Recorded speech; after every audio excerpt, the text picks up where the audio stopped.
Top il-full ma' Bradley Kakija.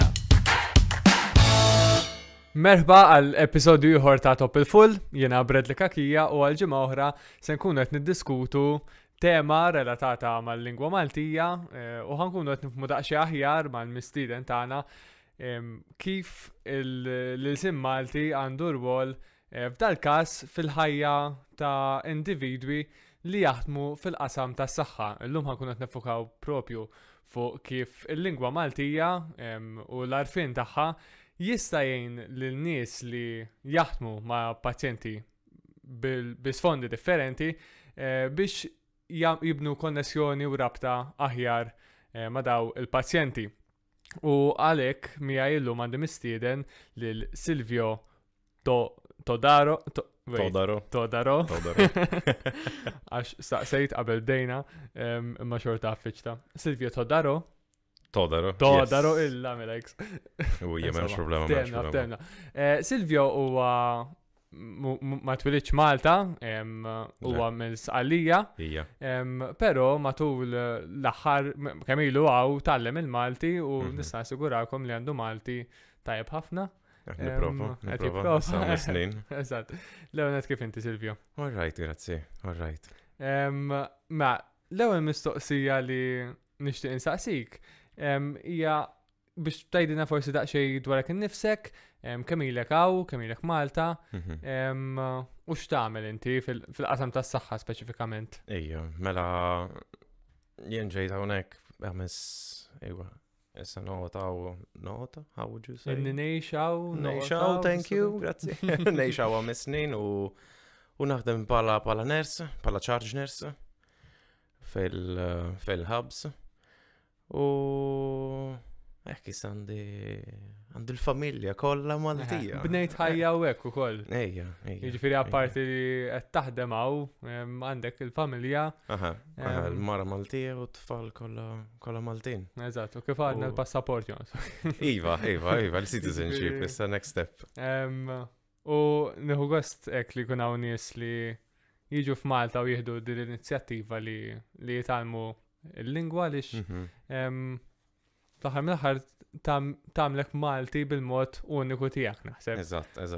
Għamilt xi eżam għax pala nurse, pala healthcare professional hemm xi kors partikolari fej nistudja l-Maltese, the Maltese language in medical field, fil-aspettu mediku. U għamilt l-eżamijiet pal kulħadd u issa naħdem but I try to implement it more and more. Issa sometimes I will just switch in English. I'm still trying. I will keep Don't worry. Keep trying in Maltese. Tanġen. U naħseb il-fatt li inti Taljan forsi jgħinek ftit anka naqaċit kod le. U jinsqalli eżatt. U it's even easier. Hemm iktar paroli vera simili mill-saqalli. Fil-fatt anka intu tkellem anka l-klim li tażel parole. Eżatt. Imma to the Sicilian mafna paroli jiżu l-kantunera ħanna fil-sallija. ħafna.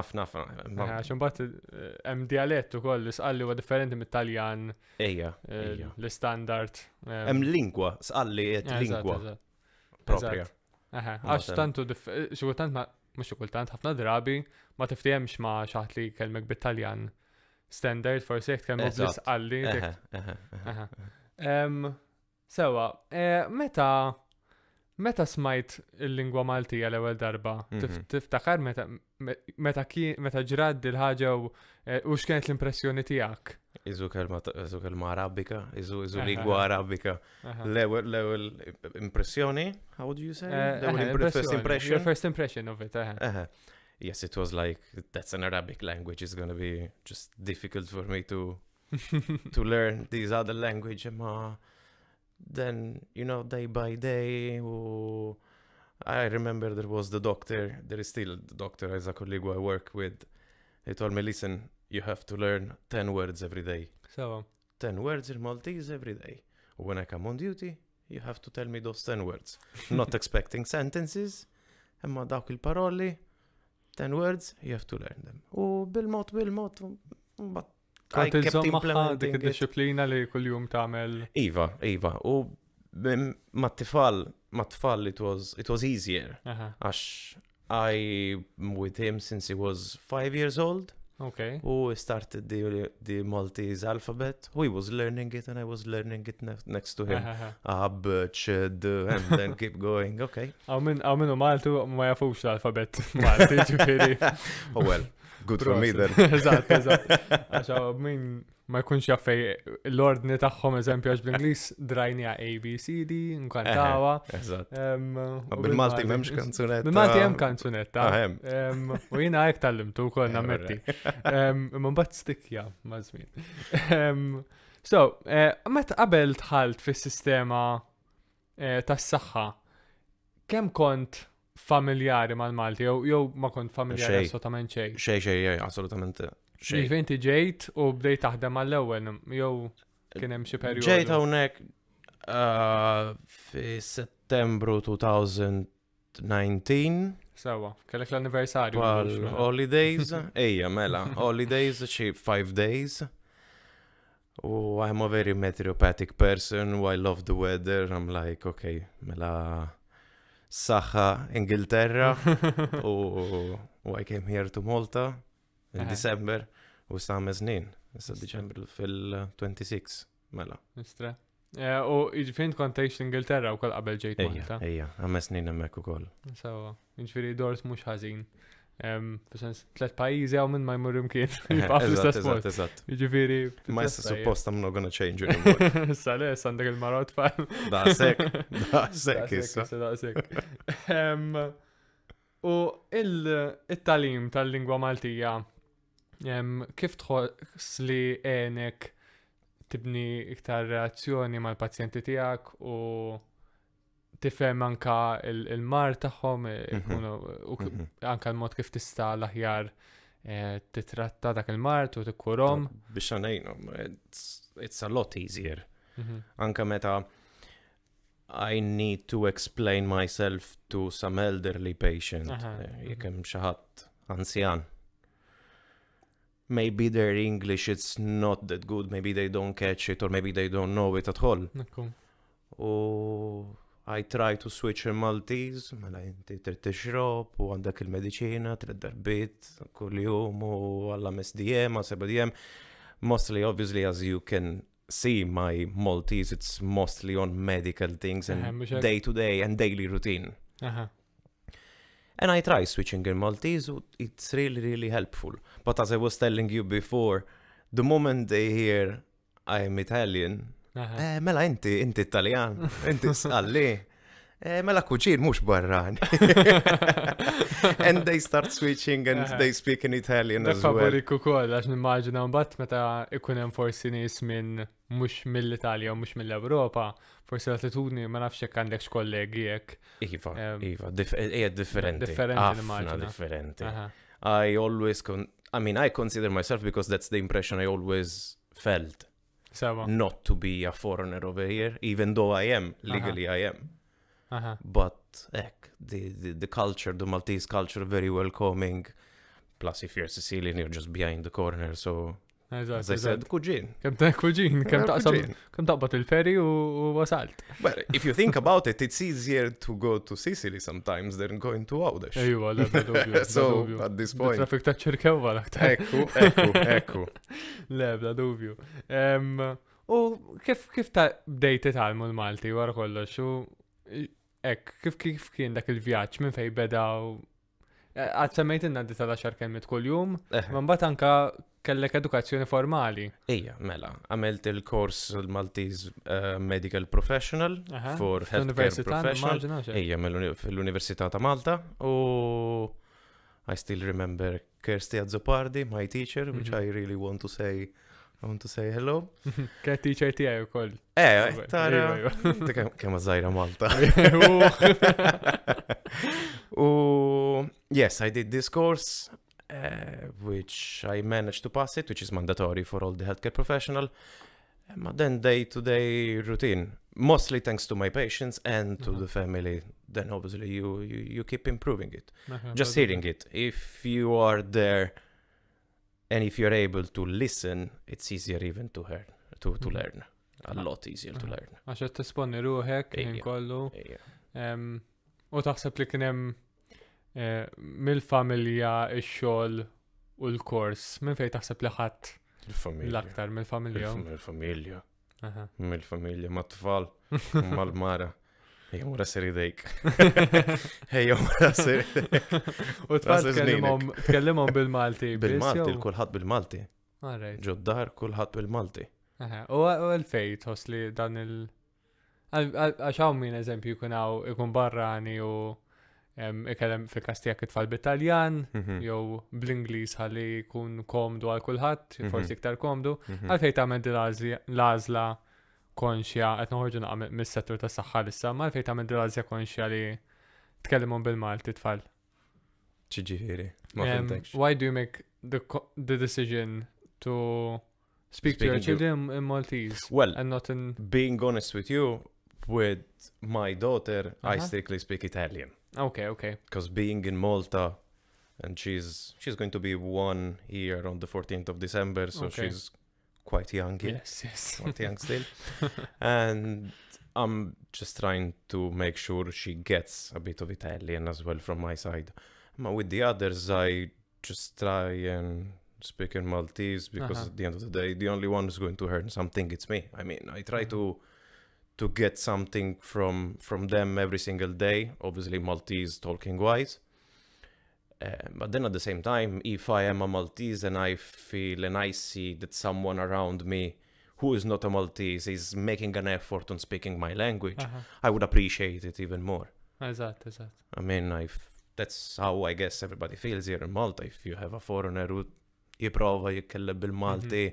Kif jirreagġixxu fil-fatt in-niesek meta? They're very surprised, vera contenta. You can see the happiness in their faces. Like, hey, mela titkellem bil-Malti. Hey, prosi. It's nice. It's a nice feeling. It's part of the, how do you call it? Integration. Yes. U il-fatt li qed tgħixaw jisu kważi jsir ma nafx nsejħlux obbligu jew morali, obbligu morali. Ġifieri xi ħaġa li għax bajlo hemm żewġ lingwi hawnhekk. L-Ingliż u l-Malti, mela suppost nista' nitkellem bil-Ingliż biss. Imma għalfej le nitkellem bil-Malti wkoll. Eżatt. Jekk għandek żewġ lingwi hawnhekk nitkellem it-tnej. Tal-ġen. Inti u titgħallem il-Malti, x'kienet l-akbar sfida taħseb? Ħajn, għax bħala Italjan, bit-Italjan m'hemmx ħ, m'hemmx DH. Da żgur. Muta kollha bit-Italjan, imma hawnhekk hemm il-ħ. Diġà I had the problem bil-Ingliż with DH. Bil-Malti it's even worse. Bil-Malti mhux tal-ħ. U line, when it's there, when it's not there. Dik anke l-Maltin imma biha. Mela l-istess. More or less the same issues. You're in. Eżatt. U tagħmel fis-sens bej il-kitba u l-mod kif titkellem. Tikteb bil-Malti ta' spiss, tiġi bżonn tikteb bil-Malti? Forsi x-xogħol. Mhux spiss. Għax il-dokumentazzjoni medika hija bil-Ingliż. Sawa. Anka jekk għandi xi dokumentazzjoni partikolari u handover, aħjar kollox bil-Ingliż. Għax hemm ħafna nurses anka Indjani, jew mill-Bulgarija, mill-Greċja, mill-Franza, u allura aħjar nitkellem bil-Ingliż u kulħadd jifhem. Ekku. Imma bil-Maltin nipprova nitkellem bil-Malti dejjem. Imma I would rather being in an international context at work, just keeping it in English in order for everybody to understand. If then it's a one-to-one relationship bejn it-jien u l-pazjent tiegħi u l-pazjent Maltin, mela alright, mela nipprova u I try to explain everything in Maltese.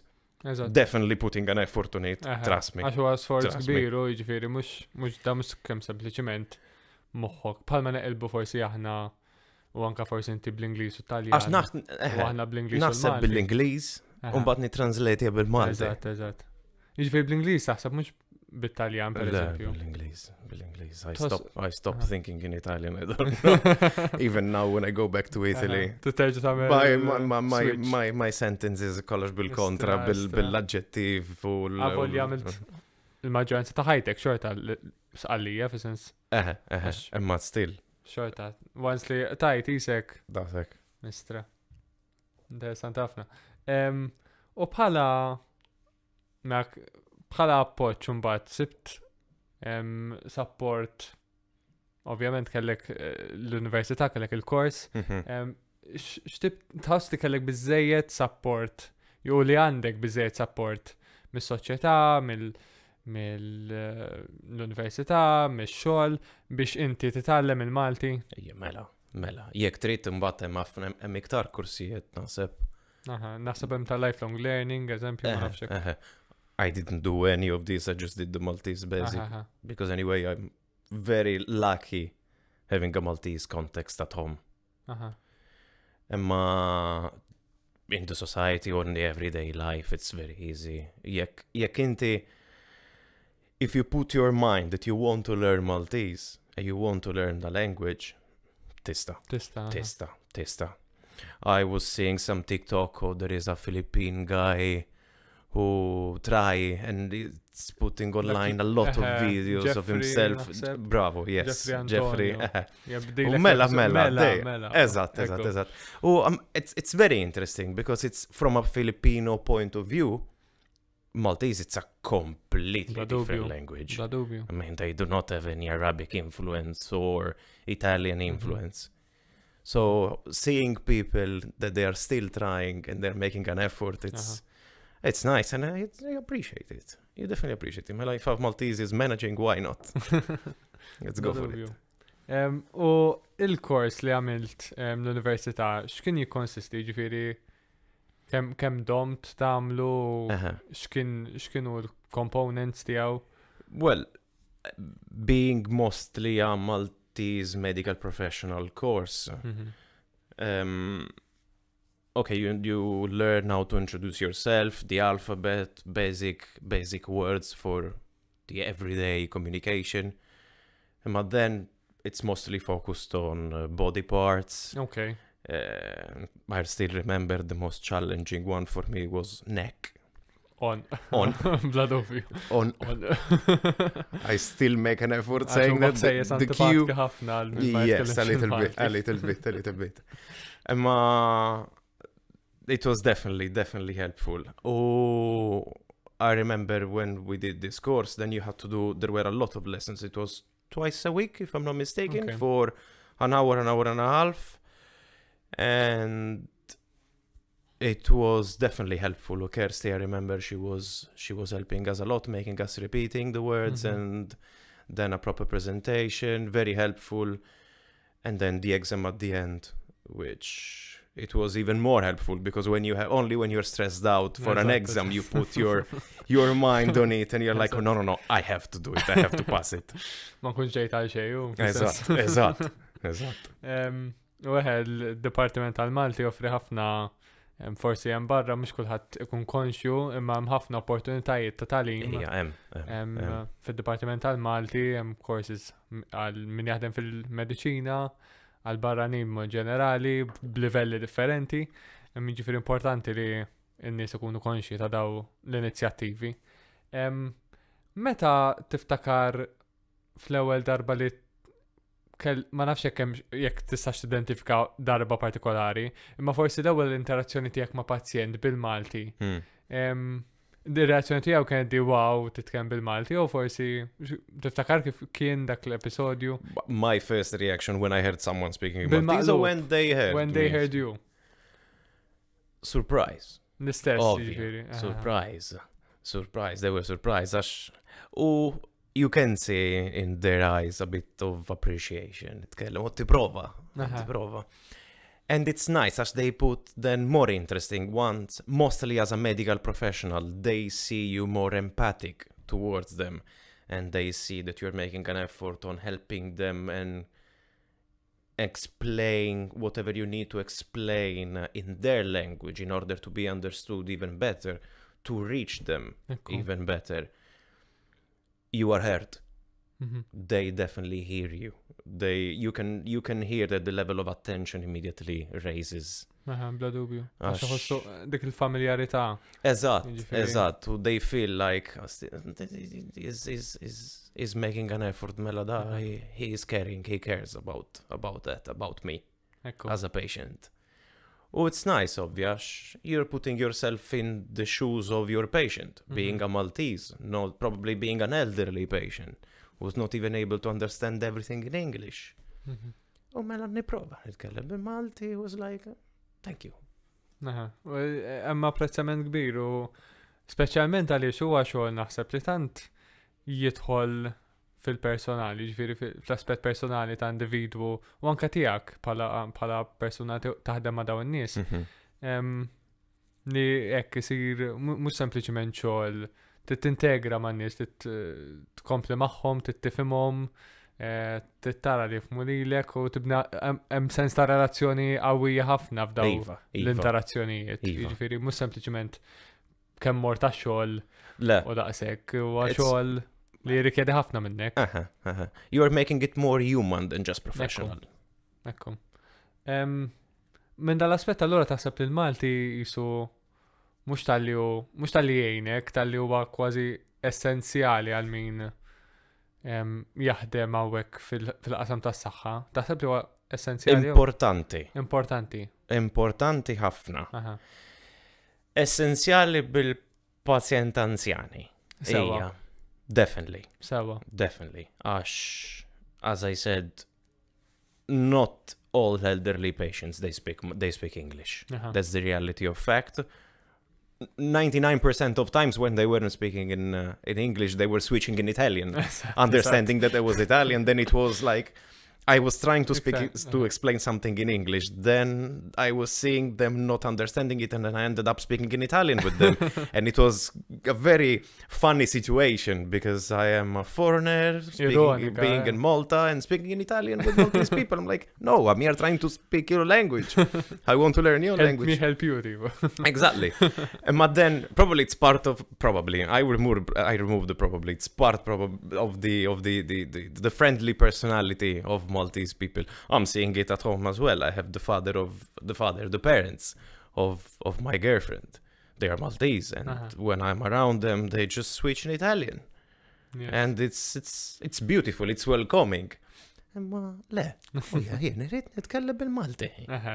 U naħseb importanti narfu li jisu min qed jitgħallem bil-Malti apprezza li persuna tagħmel dak l-isforz magħhom. Mela. Ovvja. Għax jiseket turi u kol interess li tixtieq li dil-persuna tixtieq għat integra miegħek l-aħħar mill-aħħar. You are showing interest of being part ta' soċjetà. Ekku. Part ta' kultura Maltija hija il-lingwa Maltija. Ekku. Mela jien jekk irid noqgħod hawnhekk. Mela nitkellem bil-Malti u I will learn the Maltese culture. And all the aspects. Lej l-identità tagħha wkoll. Eżatt. U ssir parti minn tiegħek, l-identità tiegħek. Pala l-lingwa ta' Sassalija, di Siciliano, the Sicilian. It's a dialect. It's not a national language. It's a recognized language. But if I have a foreigner, if there is a foreigner who learns how to speak in Sicilian more than Italian, you will see all the Sicilians be very welcoming and very happy. Cannoli arancini kullimkien. Hemm xi kliem jew frażijiet bil-Malti li tuża ta' koljumek forsi fil-post tax-xogħol hekk l-iktar komuni, forsi kelma jew frażi. Lim taħseb li l-iktar komuni? L-iktar komuni, l-sentenza, il-frazi. Għax jisiba useful ħafna. Meta l-tabib jipreskriva? Jipreskrivi, thank you. Xi medicina partikolari mela mbagħad bħala nurse, I have to explain to the patient how to take it. Sewa. Mela, għandek dak il-medicina, 3 darbit kuljum mela mistiem.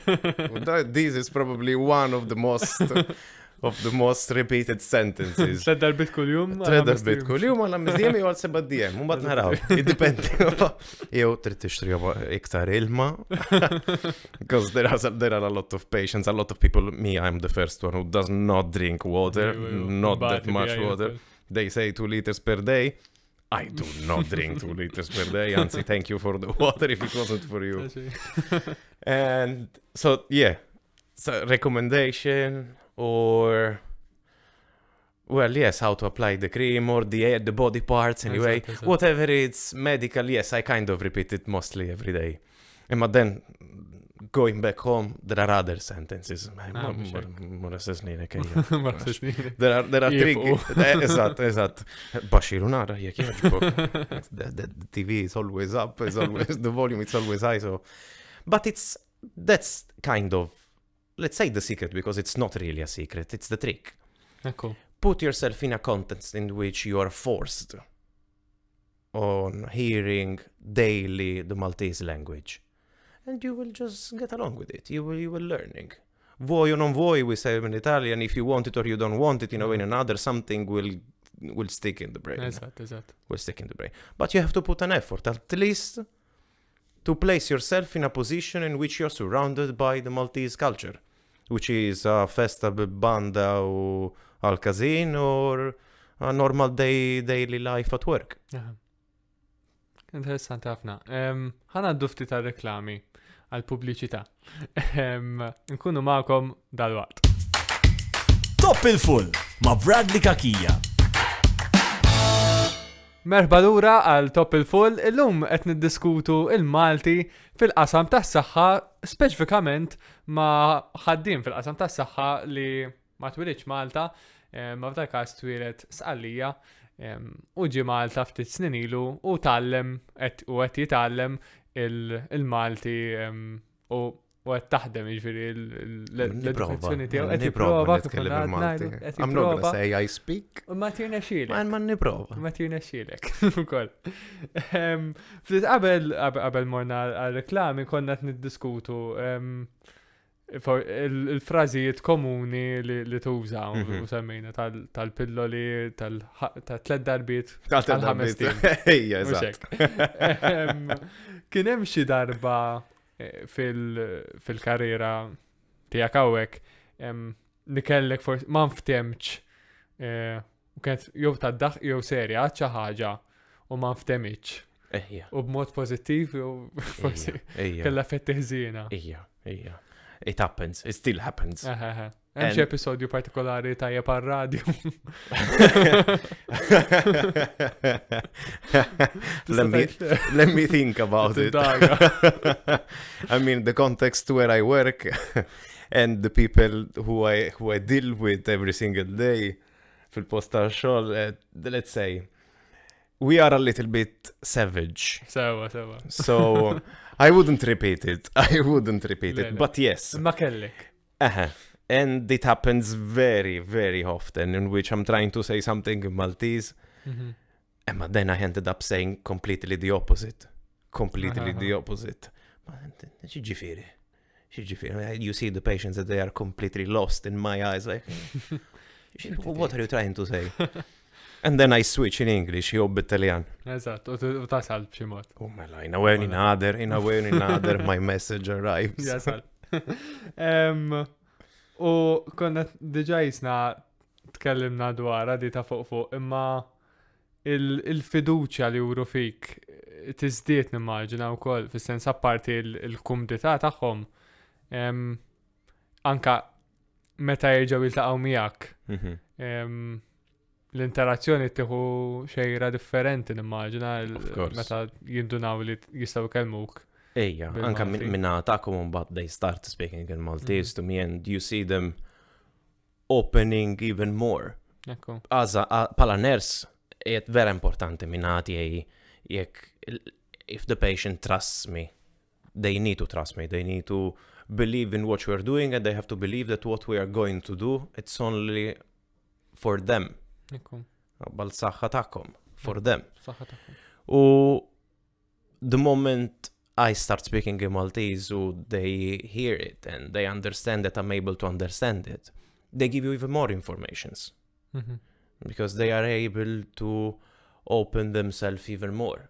Probably something that they are not able to say in English jew bit-Taljani jew bil-Bulgari, l-lingwa tal-Bulgarija, ma nafx. But as soon they understand, you are able to speak and comprehend in Maltese. Mela inti tifhem għanajlek. Jien għandi, da. Jiġifieri anke meta jkollok xi pazjent forsi naqa' rasu wiebsa. Ejja. Malli jiġi iktar open, malli. Ħafna. Fil-aspettu mediku, fil-aspett anka psikjatriku. Għax fejn naħdem jien, hemm ħafna pazjenti għandhom problemi fil-saħħa mentali. U meta they are opening themselves, or they are trying to explain x'ġarax, ma ġarax, their contexts, when they came from, where they came from, or what's really troubling them, what's triggering certain things. But if they have to speak in Maltese, it's a completely new aspect for them. Okay. They just open themselves and they just speak. You see their face. Yeah, literally. You see their face changing, mela inti tifhem, mela nista' nkellem miegħek. Ekku. Hemm dik il-kumdità u l-fiduċja, le? Il-fiduċja, eżatt. U meta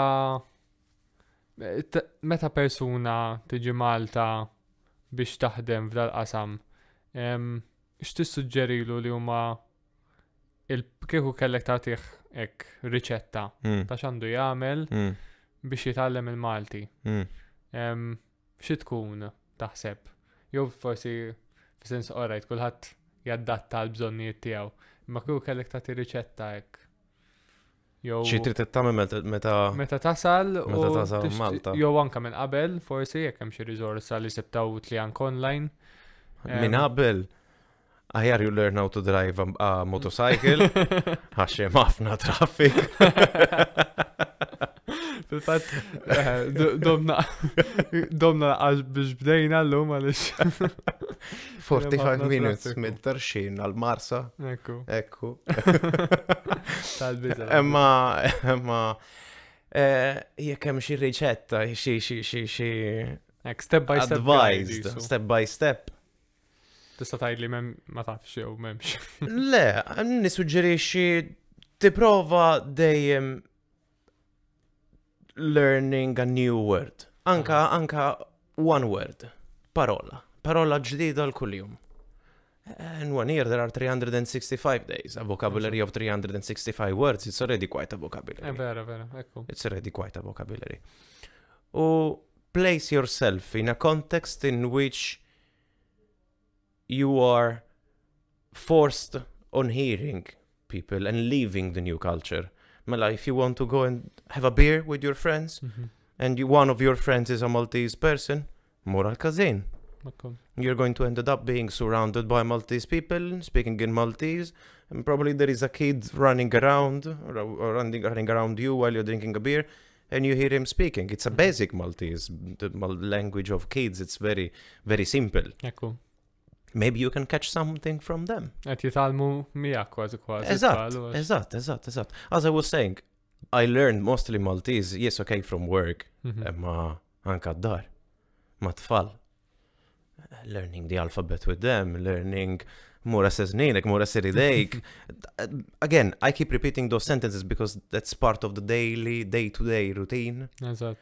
And which, if you place yourself into, you can learn Maltese. So, my suġġeriment, place yourself in a Maltese context. Surround yourself with Maltese people. Tinqatax jisek anka, tinqatax għalik u forsi jew tistenna li ħadd integra bl-istess mod bħal xi ħadd li qed jitfa' dak l-isforz. Eżatt. Issa apparti x'jista' jagħmel il-ħaddiem, x'jistgħu jagħmlu taħseb l-awtoritajiet u l-istituzzjonijiet aħjar biex joffru l-istrutturi u s-sistemi li jgħinu li l-ħaddima barranin jitgħallmu l-lingwa? Listen, being honest with you, I don't really know. Għax minnati, I found the government offering me the Maltese course. It was a mandatory, so being mandatory, you understand the fact that really you have to put an effort, otherwise it wouldn't have been mandatory. Anyway, around all the context is more or less Maltese. I mean, more than these, I really don't know what can they provide, what they can suggest.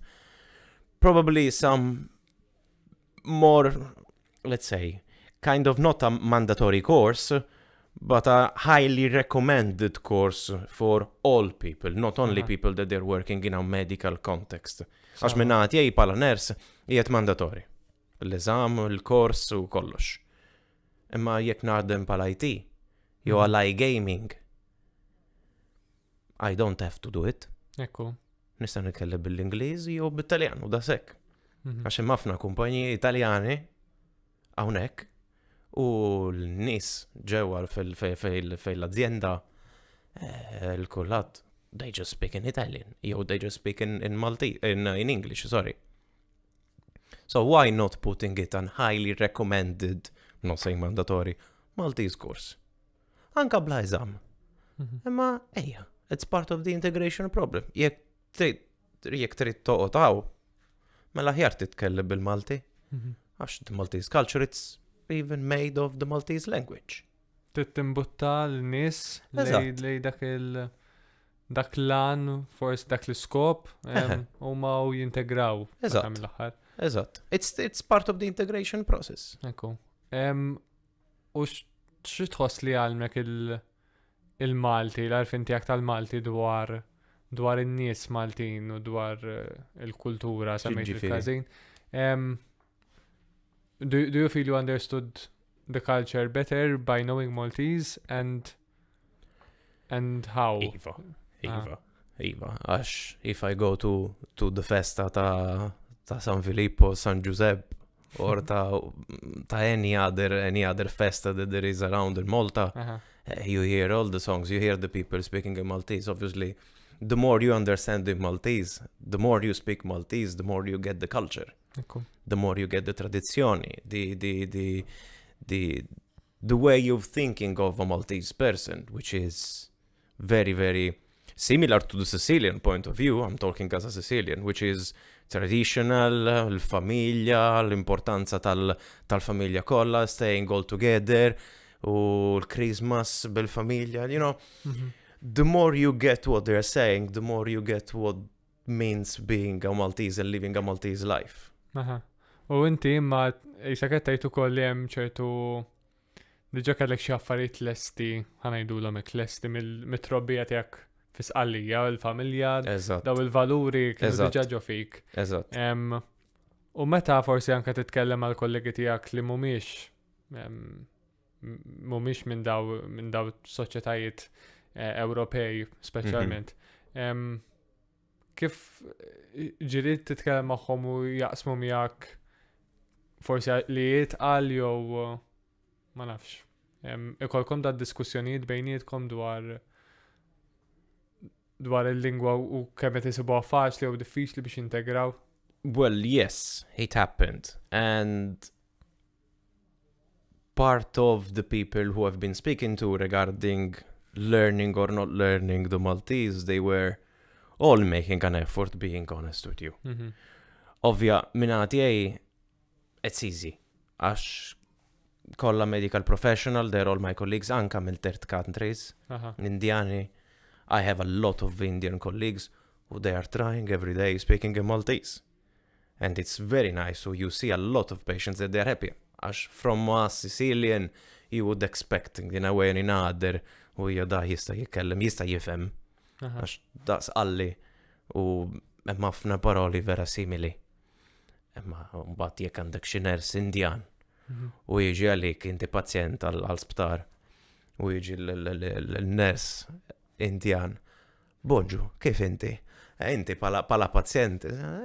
Proset. Kważi ikbar il-sorpriża. Eżatt, għax from third country, from India, u you don't expect it, is unexpected. U they are trying, they make an effort. It is a lot more difficult, but they do make an effort. I mean, the one who I've been working with, who I'm working currently with, yes, they all did. Sawa.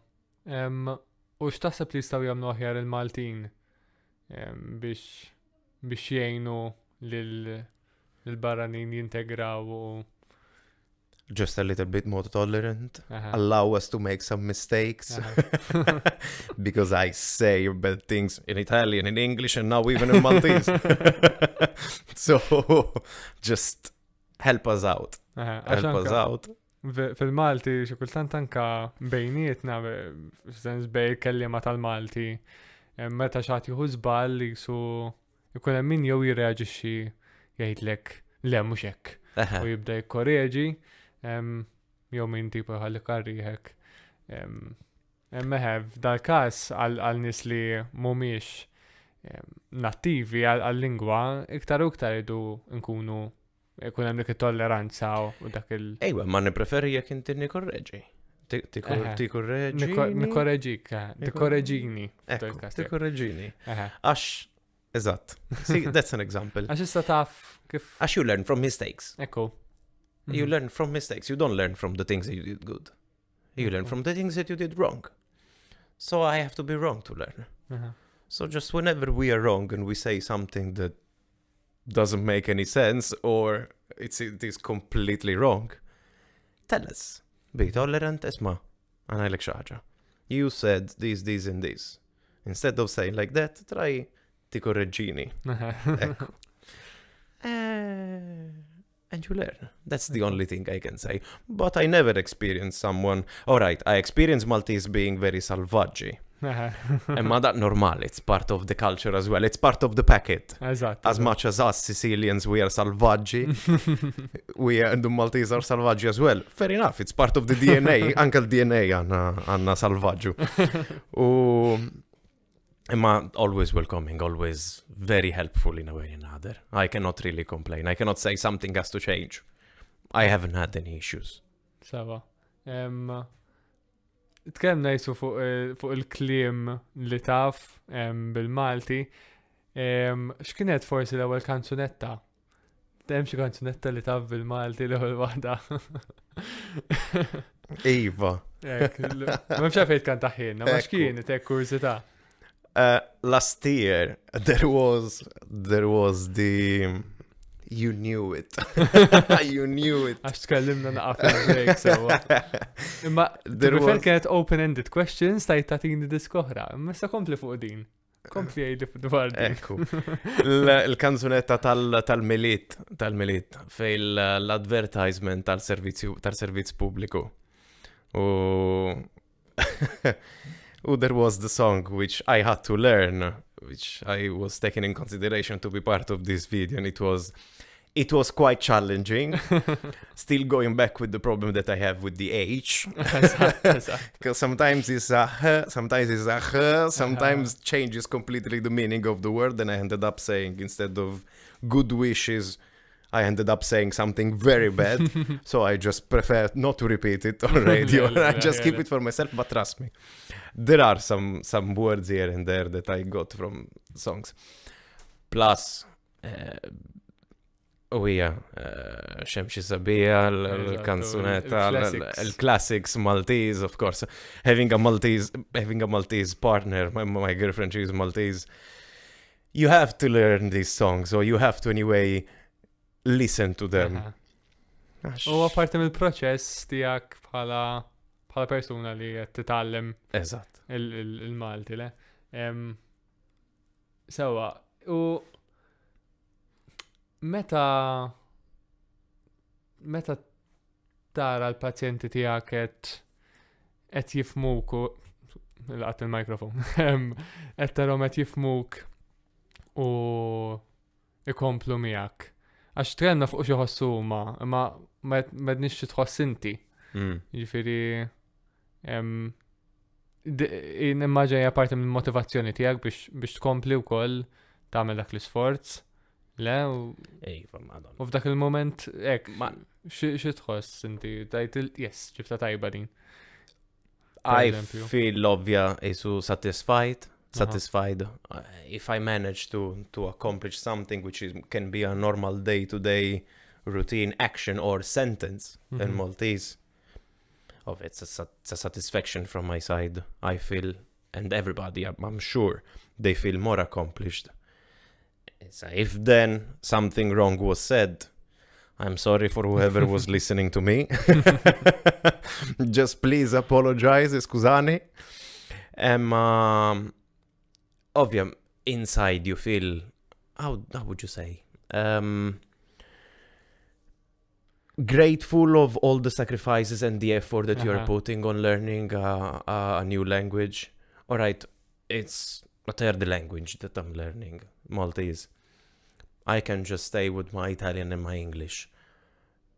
If I'm in a Maltese context, who I'm living a Maltese life, who I'm planning to be here in Malta forever, for the rest of my life, why not integrating completely? So every time I manage to complete a sentence, which it has a head and tail, it's completed, it's perfect, it's correct. Trust me, inside I'm celebrating like I won the lottery. I didn't, unfortunately, but yes, feels like that. Ibqa prov, insomma, leħer, ma nipromovux gambling. Kunsajlek ibqa prov, ma leħer. Ħajjarle. Għax I'm not that lucky anyway. U għalfej Malta? Għalfej. Għalfej le. Il-temperatura tajba. Summer, it's from March until November, it's nearly summer. Why not? As I was saying before, I'm a very meteoropathic person. My mood changes with the weather. Unfortunately, for who is around me in winter, luckily for who is around me in summer. Why not? Why not? For me, as a Sicilian, it's close to home. Being honest with you, I have two parents. I have my parents, which they have their age. So they are not old, thanks God. They are very healthy. And it's easier, even for them, to come from Sicily here to Malta instead of going to England, because I used to live close to Newcastle. Okay. So it was quite of a journey every single time.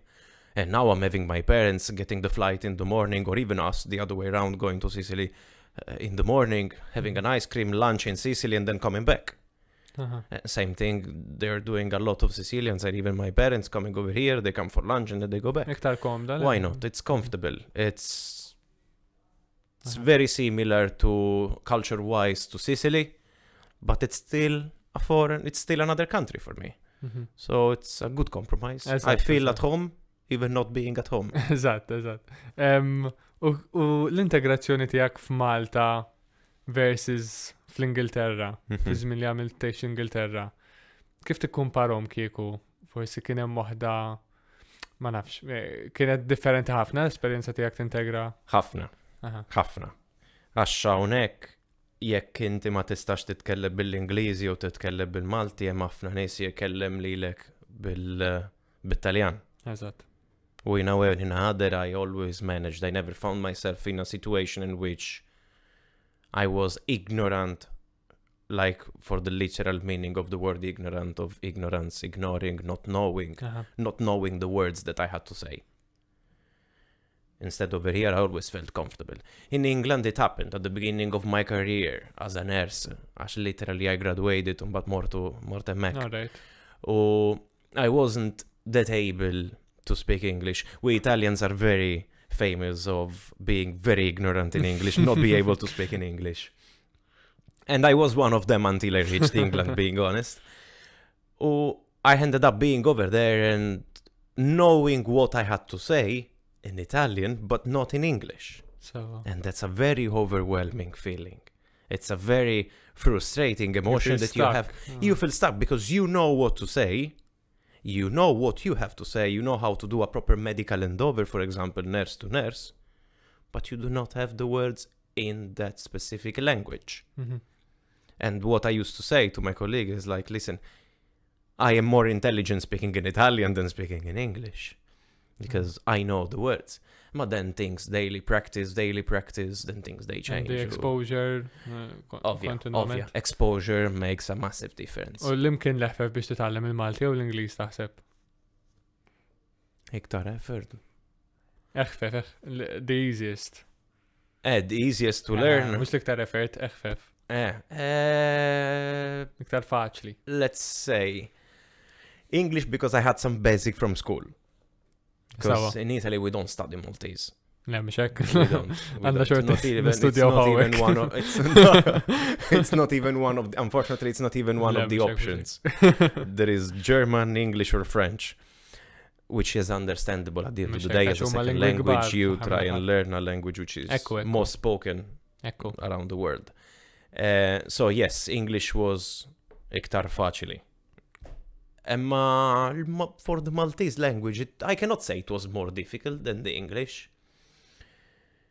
It wasn't as easy as English, but it wasn't difficult. Għax l-Inglis kellek dik il-bażi wkoll fl-aħħar li tgħinek. Għax hemm ħafna paroli simili għall-Italian u Sicilian.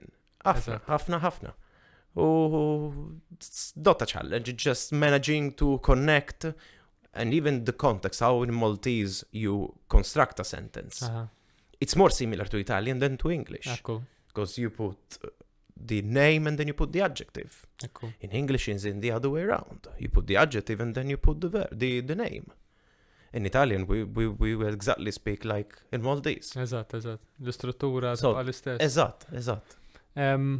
Mela, kważi sar il-ħin biex nagħlqu daqsxejn forsi l-aħħar appell, l-aħħar messaġġ tiegħek lil met jismana, forsi xi ħaġa minn dil-konverzazzjoni li kellna li taħseb li vera hija importanti li n-nies jiftakru u li jżommu f'moħħhom. Put yourself in a Maltese context. Put yourself in a situation in which if you really want to stay here in Malta, you learn Maltese. It's a beautiful language and it's worth it to know it. It's definitely worth it. Why not? Just increasing your vocabulary, so just go for it. Eżatt. Grazzi ħafna Silvio mela. Grazzi. Dak kien Top il-Full. Mana kellna lil Silvio Todaro. Proset. Todaro. Għaxina ma nafx Taljan sewa, jena u missieri aktar jaf Taljan mill-television għaw Malta. Mill-television kwa tal Taljan imma jena. Kont nara l-Italjan u nossibt imma għatma. Put yourself in an Italian context u tista' titkellem bit-Taljan. Iċċajta Ekku. Grazzi ħafna wkoll il-Gian Karl, it-tekniku tagħna li jaċċerta li nidru u ninstemaw żbieħ kemm jista' jkun. Aħna nnieħna wkoll biżbuħitna naturali. Sa ma nerġgħu niltaqgħu il-ġimgħa d-dieħla. Saħħa, ciao u bye. Ħajr, grazzi u thank you. Grazzi. Top il-Full ma' Bradley Kakija.